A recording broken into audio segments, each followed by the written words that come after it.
मैं हूं हसन अब्बास और आप मुझे देख रहे हैं पाकोलॉजी पर। और आज हम बात करने के लिए जा रहे हैं कराची की सियासत के ऊपर और ख़ास तौर पे एमक्यूएम के हवाले से। और बड़ी सारी इसमें बातें करेंगे। बानी एमक्यूएम अल्ताफ़ हुसैन के हवाले से भी आपको खबरें देंगे। चेयरमैन महाजिर कौमी मूवमेंट आफाक अहमद साहब के हवाले से भी बात करेंगे। एमक्यूएम पाकिस्तान के सरबराह खालिद मकबूल सिद्दीकी साहब, उनके हवाले से बात करेंगे। और खालिद मकबूल सिद्दीकी और मुस्तफ़ा कमाल के दरमियान जो तलखियाँ हैं, ये तमाम तर बातें करेंगे। बड़ी सारी खबरें जो हैं वो मेरे पास जमा हुई थी, तो मैंने सोचा एक ही वीडियो बनाऊं और उसमें तमाम तर खबरें जो हैं वो आप लोगों को दूं।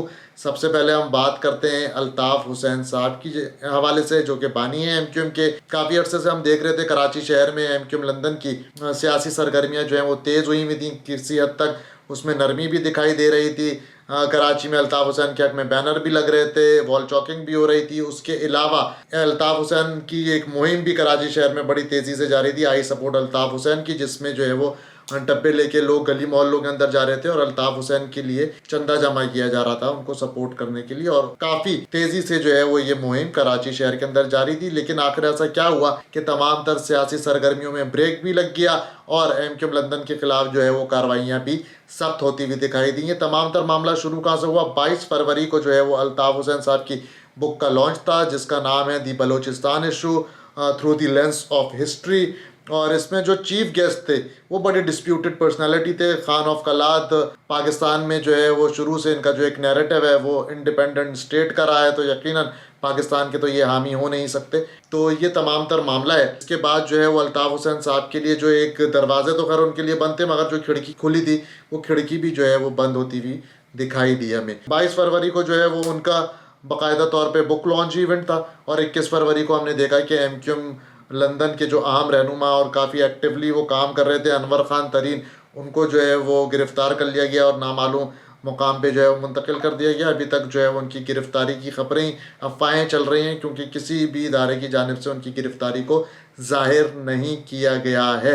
और एमक्यूएम लंदन कहती है कि उनको जो है वो गिरफ़्तार किया गया और उनको नामालूम मुकाम पे मुंतकिल कर दिया गया।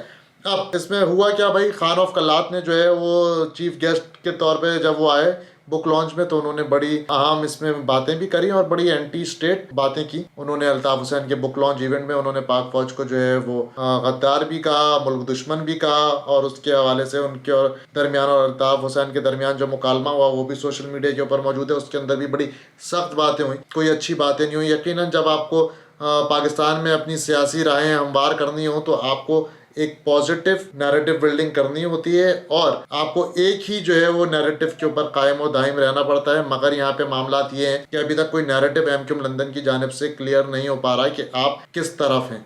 क्या आप वाकई जो है वो सियासत करने में इंटरेस्टेड हैं मुल्क में या नहीं इंटरेस्टेड? उसके अलावा अगर हम आफाक अहमद साहब के हवाले से बात करें तो आफाक अहमद साहब जो हैं वो जेल से रिहा हुए। जेल से रिहाई के बाद जो है वो उन्होंने एक प्रेस कॉन्फ्रेंस करी, जिसमें उन्होंने शुक्रिया अदा किया बानी एमक्यूएम अल्ताफ़ हुसैन साहब का कि उन्होंने उनकी गिरफ्तारी पे मजम्मत की और जो है वो उनको सपोर्ट किया। साथ में उन्होंने फारूक सत्तार, मुस्तफ़ा कमाल, इनका भी शुक्रिया अदा किया। और उन्होंने कहा कि 1986 का वक्त मुझे याद आया और इत्तेहाद जो है वो वक्त की बड़ी अहम ज़रूरत है। और माजी में भी हम काफ़ी अरसे से देख रहे हैं कि जो आफाक अहमद साहब है महाजिर कौमी मूवमेंट के चेयरमैन, वो अल्ताफ़ हुसैन साहब के हक़ में अक्सर बयान देते हुए दिखाई देते हैं। और उन्होंने हमेशा बोला कि सबको जब माफ़ी मिल सकती है तो अल्ताफ़ हुसैन साहब को माफ़ी क्यों नहीं मिल सकती। और कराची शहर के जो ख़ास तौर पे एमक्यूएम के वोटर्स हैं वो काफ़ी अरसे से कहीं ना कहीं उनके अंदर ये एक्सपेक्टेशंस हैं और कहीं ना कहीं ये बातें कुछ हलकों में हो रही हैं, क्या कभी अल्ताफ़ हुसैन साहब और आफाक अहमद साहब गुर्बतें जो हैं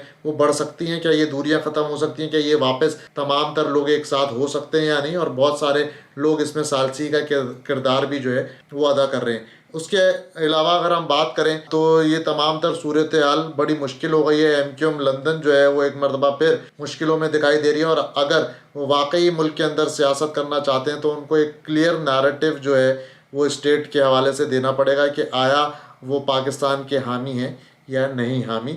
और उनको जो है वो यकीनन एस्टेब्लिशमेंट को पाकिस्तान की कॉन्फिडेंस में लेना होगा कि आप कौन सी साइट पर हैं और कौन सी साइट पर नहीं है। ये जो खान ऑफ कलात वाला मामला हुआ है ये बड़ा संजीदा मामला है और इसके बाद बड़ी जो है वो एक मरतबा फिर एमक्यूएम लंदन के ऊपर जो है वो रेड लाइन लगा दी गई है इदारों की जानिब से। दूसरी जानिब अगर हम बात करें तो खालिद मकबूल सिद्दीकी साहब ने जो है वो एक इंटरव्यू दिया जियो न्यूज़ को, किरण खान बड़ी सीनियर रिपोर्टर हैं, एमक्यूएम को कवर करती हैं, उन्होंने खालिद मकबूल सिद्दीकी साहब से इंटरव्यू लिया और बड़े ओपनली उन्होंने उससे सवाल किया, जिसमें खालिद मकबूल सिद्दीकी साहब ने जो है वो जवाब दिया किरण को एक सवाल पे कि अल्ताफ हुसैन को अगर किताब लिखनी थी तो उनको जो है वो कराची के मौजू पर किताब लिखनी चाहिए थी, ना कि बलूचिस्तान के मौजू पे।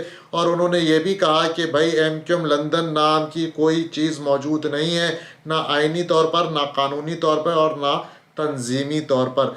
एमक्यूएम सिर्फ जो है वो एक ही है और वो एमक्यूएम पाकिस्तान है कानूनी आइनी तौर पे, और वो कराची शहर के अंदर सियासत कर रहे हैं और पाकिस्तान के अंदर सियासत कर रहे हैं। और उन्होंने ये भी कहा कि मुस्तफ़ा कमाल और खालिद मकबूल सिद्दीकी साहब के हवाले से जब इख्तिलाफात के ऊपर बातें आई तो बहुत सारी खबरें हमारे पास भी हैं और मज़ीद भी आपको चीज़ें बताएंगे। तो अब मामला क्या है भाई, खालिद मकबूल सिद्दीकी और मुस्तफ़ा कमाल, काफ़ी अरसे से हम देख रहे हैं एमक्यूएम पाकिस्तान के अंदर दो नज़रिए चल रहे हैं, दो ग्रुप्स चल रहे हैं, दो सरबराह चल रहे हैं, दो सोशल मीडिया की टीम्स चल रही हैं। एक टीम जो है वो मुस्तफ़ा कमाल को प्रोजेक्ट कर रही है और दूसरी टीम जो है वो खालिद मकबूल सिद्दीकी साहब की प्रोजेक्शन कर रही है। और ये तमाम तर मामला जो है वो एमक्यूएम और पीएसपी का जो मर्जर हुआ था उसके बाद शुरू हुए। शुरू से ही जो है वो हमने देखा कि पीएसपी और एमक्यूएम बज़ाहिर तो एक हो गई, मगर अमली तौर पे जो है वो इनके अंदर बड़े डिफरेंसेस मौजूद हैं। इनके जो हैं वो कुछ रहनुमा जो है वो अलग एक दूसरे को सपोर्ट करते हैं, कुछ मुस्तफ़ा कमाल के साथ घूमते हैं, कुछ जो है वो खालिद मकबूल सिद्दीकी साहब के साथ कुर्बतें हैं। तो बड़े सारे डिफरेंसेस थे। फिर हमने देखा कि कुछ अरसे कबल गवर्नर कामरान टिसोरी जो सिंध के गवर्नर है उनके खिलाफ एमक्यूएम के आरजी मरकज में नारे लग गए गो गवर्नर गो के, और बड़ी जो है वो मामला खराब हुए। अब जो है भाई क्या मामला ये है कि मुस्तफ़ा कमाल साहब जो हैं वो वजीर बन गए वफाकी, और खालिद मकबूल सिद्दीकी साहब को जो है वो उनकी हल्फ बर्दारी का इल्म ही नहीं था। मतलब पार्टी चेयरमैन को ही नहीं पता कि भाई उनकी पार्टी का रहनुमा जो है वो हल्फ लेने के लिए जा रहा है, वो भी वफाकी वजीर का। बहरहाल ये मामला भी हो गया, मगर अभी भी हम देख रहे हैं कि मुस्तफ़ा कमाल साहब और खालिद मकबूल सिद्दीकी ना तो हमें एक जगह सियासत करते हुए दिखाई देते हैं, एक प्लेटफॉर्म पे नहीं दिखाई दे रहे होते, और इनकी जो सोशल मीडिया की टीम्स हैं वो दोनों के हवाले से डिफरेंट नैरेटिव्स लेकर चल रही है। और फिर इसमें क्या सारी चीज़ है, अब इसमें मामला एक और भी है। अब इसमें मामला ये है कि भाई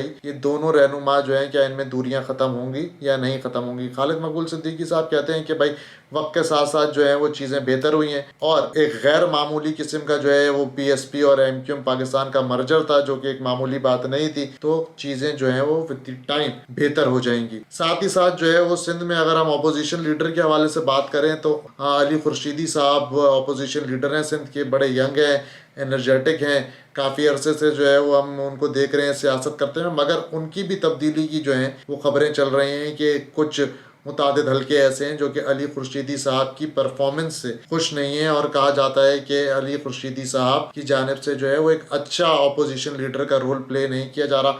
मगर ज़्यादा हमारे पास कोई ऑप्शन भी मेरे ख्याल से दिखाई नहीं देते सिंध असेंबली के अंदर, मगर बहुत सारे लोग नए हैं, बहुत सारे लोग माजी में जो है वो असेंबलियों के अंदर नहीं रहे। तो अली खुर्शीदी साहब जो है वो अपनी अपोजिशन के अंदर यकीनन तब्दीली भी लेकर आएंगे और मज़ीद उसको बेहतर भी करेंगे। मगर कुछ लोग ऐसे हैं जो कि उनको तब्दील करवाना चाहते हैं, और एमक्यूएम पाकिस्तान में ये बातें चल रही हैं और नए अपोजिशन के लीडर के नाम पे गौर भी किया जा रहा है कि नया अपोजिशन लीडर कौन होगा। एमक्यूएम पाकिस्तान से नए अपोजिशन लीडर के लिए नाम भी मांगे गए हैं। ये तमाम तर चीज़ें थी जो आप तक लेकर आना बड़ी ज़रूरी थी। अब ख़ास तौर पे मैं आपको बताऊं, बड़ा एक कराची शहर के अंदर हमने देखा आफाक अहमद साहब जो हैं उन्होंने बड़ी एनर्जी पकड़ी है। जब से ये डंपर वाला वाक़या हुआ, फिर वो जेल चले गए, तो हमने देखा कि उनको एक बड़ा पॉलिटिकल बूस्ट भी मिला और बड़े सारे लोगों ने जो है सोशल मीडिया के ऊपर भी उनकी हिमायत शुरू करी। उसके अलावा जो है वो जेल में भी से जब वो रिहा हुए तो बड़े सारे लोग जो है वो उनको जेल के बाहर रिसीव करने के लिए आए। उसके बाद वो जेल से निकलने के बाद मुख्तलिफ उन अफराद के घर उनके लवाहिकीन से मिलने के लिए गए जो कि डंपर हादसात के अंदर जहाँ भाग हुए थे। लियाकताबाद एक फैमिली से आफाक अहमद साहब ने मुलाकात की। उसके अलावा जो है वो सरजानी भी गए, कटी पहाड़ी के पास भी उन्होंने जो है वो लवाहिकीन से मुलाकात करी। तो उन्होंने अब दौरे शुरू कर दिए। अब जो भी डंपर के हादसों के अंदर लोग जहाँ भाग हो रहे हैं, आफाक अहमद साहब उनके घरों पर जा रहे हैं, कराची की सियासत के ऊपर जो है वो बात कर रहे हैं। और उन्होंने ये भी बोला है कि भाई वो अपनी कौम महाजिर कौम को जो है अकेला तनहा नहीं छोड़ेंगे, और अब ये जो वक्त है वो इत्तेहाद का है। उसके अलावा जो है उन्होंने फारूक सत्तार साहब और आफाक अहमद साहब के दरमियान भी जो है वो टेलीफोनिक रब्ता हुआ है, और एक दूसरे से जो है वो डंपर के मामला और ट्रैफिक हादसा के हवाले से गुफ्तगू हुई है। और मिलकर चलने के ऊपर भी जो है वो इत्तेफाक हुआ है कि एक दूसरे के साथ जो है वो पब्लिक इश्यूज के ऊपर बात करते रहेंगे। और उन्होंने शुक्रिया अदा किया आफाक अहमद साहब ने फारूक सत्तार साहब का कि जब वो हिरासत में थे तो उनके हिमायत में जो फारूक सत्तार साहब ने बयान दिया था। अब इस तमाम तर मामले के अंदर जो है वो फारूक सत्तार साहब बड़ा सेफ प्ले कर रहे हैं, क्योंकि एक जानिब मुस्तफ़ा कमाल और खालिद मकबूल सिद्दीकी साहब के अंदर जो है वो रिफ्ट चल रही है, और फारूक सत्तार साहब जो हैं वो बिल्कुल चिलिंग में जो है वो बैठे हुए हैं, और वो गवर्नर कामरान टेसोरी साहब के साथ वक्त गुजारना जो है वो ज़्यादा पसंद करते हैं। कामरान टेसोरी साहब जो हैं उन्होंने भी कुछ अरसे पहले एक बड़ा अहम बयान दिया अल्ताफ़ हुसैन साहब के हवाले से एक इंटरव्यू के अंदर कि अगर रियासत मुझे बोले तो मैं अल्ताफ़ हुसैन साहब से मामला तय करवा सकता हूँ। तो ये एक बड़ी अहम बात थी कि वाकई क्या कामरान टेसोरी साहब ऐसे शख्स हैं जो कि अल्ताफ़ हुसैन साहब के साथ रियासत के मामला हल करवा सकते हैं या नहीं करवा सकते।